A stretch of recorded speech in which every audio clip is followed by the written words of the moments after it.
Welcome to Weekly World News on Spring Nectar TV, brought to you by Vibha Ramesh, Los Angeles, United States.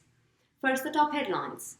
Abortion battle in the US, the biggest fight of a generation. India's Prime Minister attends second COVID summit, recommends hybrid classes for students. UK announced expanded bans on Russia and Belarus. World Health Organization's take on China's COVID policy as unsustainable. Elections in Philippines, a glimpse. Moving on to news in detail.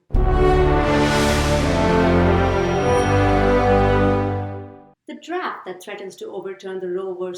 Wade ruling on protection of abortion rights in the U.S. prompted Senator Gillibrand to term the battle the biggest fight of a generation. On Sunday, she urged her party members to fight against the passing of such a bill.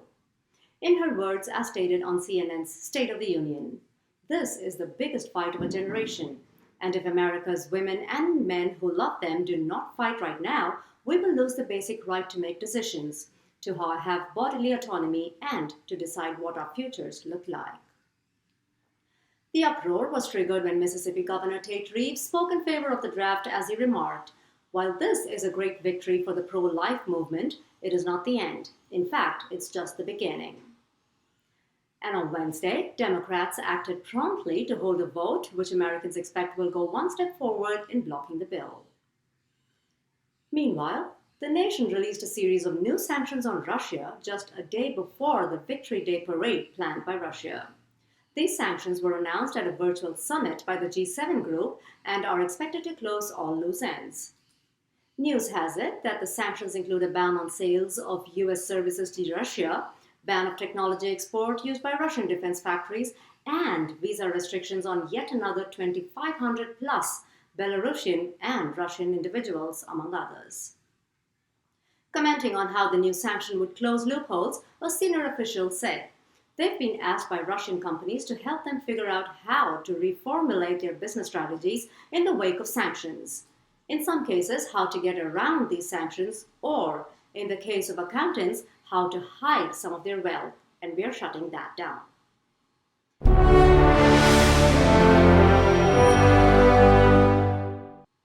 Moving on, India's Prime Minister Narendra Modi made a recommendation on Saturday that would benefit students from the demerits of continuous online learning. He suggested the hybrid model of education as a way of helping students achieve their academic goals without being weighed down by the mental weariness of online instruction and avoiding excessive screen time. To this effect, he addressed the same with the national education policy and urged them to include this in the education framework, allowing for a blend of online and offline instructions both at school and college levels. The Prime Minister attended the second Global Summit on COVID on Thursday. The event was hosted by US President Joe Biden. The Ministry of External Affairs commented on the event, saying the summit intends to galvanize new actions to address the continued challenges of the COVID pandemic and build a stronger global health security architecture. He also added that India is playing a key role in ongoing global efforts to combat the pandemic by supplying safe and affordable vaccines, medicines, development of low-cost indigenous technologies to test and treat genomic surveillance, and capacity building for healthcare workers.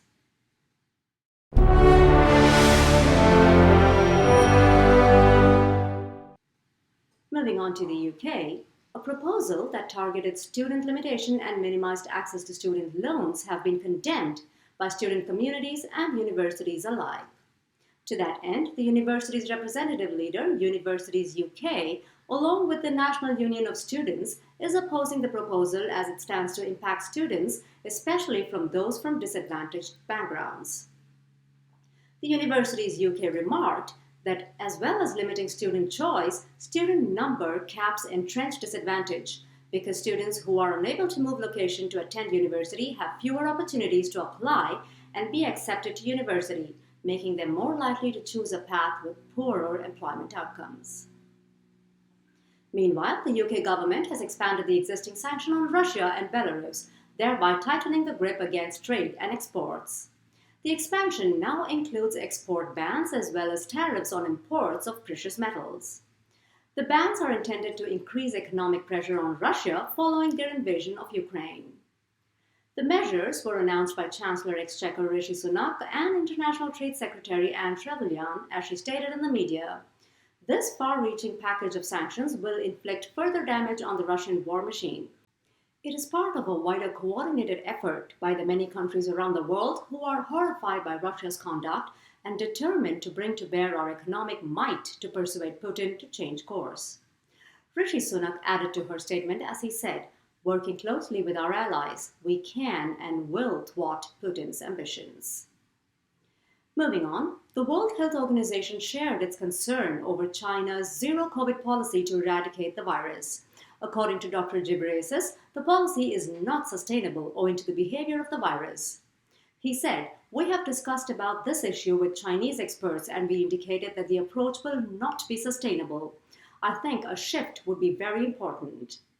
Adding to that, WHO's Emergencies Director stated that we need to balance the control measures against the impact on society, the impact they have on the economy, and that's not always an easy calibration. Even though China recorded only 15,000 deaths since the start of the pandemic, which, when compared to the fatalities in US and India, is only a fraction, the current policy to eliminate the virus may not work as the Omicron variant behaves in a manner inconsistent with their approach.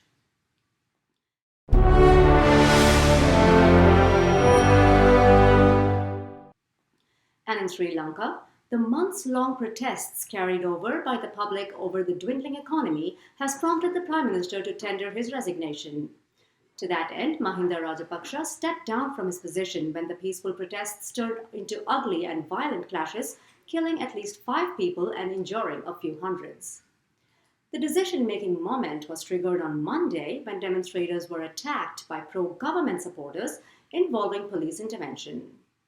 Here's what he wrote before resigning. Multiple stakeholders have indicated the best solution to the present crisis is the formation of an interim all-party government. Therefore, I have tendered my resignation so the next steps can be taken in accordance with the Constitution. Over to Cuba, a hotel frontage burned beyond recognition when an explosion occurred in the building. The Cuban president confirmed that the explosion was triggered by a gas leak and there was no trace of any bomb on the site.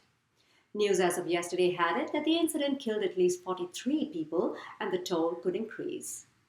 Close to 100 people were injured and are treated in hospitals. The 96-room hotel was in its final stages of renovation and repairs and was set to reopen when the explosion happened. A representative of the hotel, which is a military-run company, stated that the workers were making repairs and doing all the work to open the property, and in the morning, the explosion happened. And in the Philippines, polls to elect its next president is underway, and Ferdinand Marcos Jr. shows promising signs of ascending to the position. Despite coming from a family with a history of consistent human rights abuses and corruption, Marcos may stand to win the elections this year.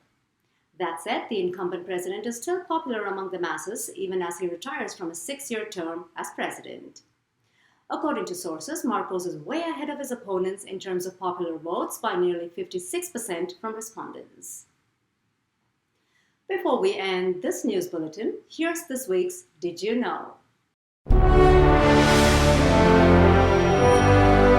Just like breathing, we often take blinking for granted. It's such an involuntarily spontaneous movement that we perform without much thought for about 14,000 to 19,000 times a day. Now that seems like a lot, right? But did you know that blinking serves more as a mental rest than it lubricates the eyes? According to research, the act of blinking gives our brain the much-needed break, even though it lasts for only a few seconds. Those few seconds play a critical role in giving our brain the opportunity to recharge. On that note, I bring you to the end of this week's news bulletin. I'll see you again next Friday with more world news on SpringNectar TV. Stay safe.